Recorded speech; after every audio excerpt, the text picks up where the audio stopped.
guys, bisita ulit tayo sa bahay natin. Ayan po guys, bisita tayo sa bahay natin. Ipakita ko sa inyo ang dashboard ko. Ayan po, punta tayo sa dashboard. Ayan. So ayan po ang followers ko, yung following ko. So never ako mag-unfollow. So kayo, kung mag-unfollow kayo sa akin, sa inyo na yun. Basta ako, never ako nag-unfollow. So yan po guys, sobrang sipag ko. Yan po ang following ko. Yung pina-follow ko, 840. Yung nag-follow sa akin is 345. So wala sa kalahati. So guys, ganyan ako kasipag. Never ako mag-unfollow. Sa inyo na rin kung mag-unfollow kayo sa akin. Basta hindi kayo magsisi pag nandito kayo sa akin. Kasi lahat po yung video nyo, hindi ko yan i-scroll. Dumadaan yan sa timeline ko, panoorin ko, i-share ko ang mga video ninyo, at cooperate din ako sa mga ano niyo.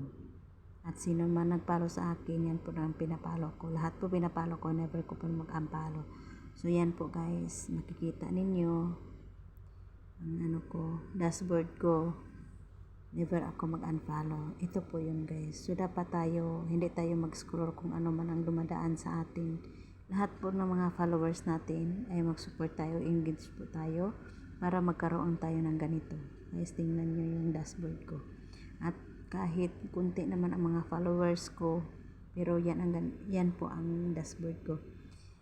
Cooperate po ako, lahat po ng video sa mga followers ko ay pinapunood ko until matapos siya. Hindi ko yan i-scroll. Never ako mag-scroll. Cooperate ako kung sino man ang nagko-comment sa akin, yun din nagko-comment ako sa inyo. Tinitingnan ko din yung mga bahay niyo guys. Hindi po ako kagaya ng iba na hayaan ko kayo. Kaya kung sino naman ang nagko-comment sa akin, yan din ang nagko-comment din ako sa tingnan ko din ang mga bahay niyo guys. Hindi ko hayaan na kayo lang ang titingin sa bahay ko. Gusto ko rin na mapanood yung mga content niyo, mga post niyo, at makita yung mga bahay niyo bawat isa. Yan po guys, makikita ninyo. Yan po. Thank you sa support guys. At support lang tayo. Kasi pag hindi natin panoorin yung mga video natin, wala tayong makakuha. Panoorin nyo kung ano man ang dumadaan sa timeline nyo, panoorin nyo kasi kumukuha kayo din ng benefits. Kahit konti lang kayo ng followers.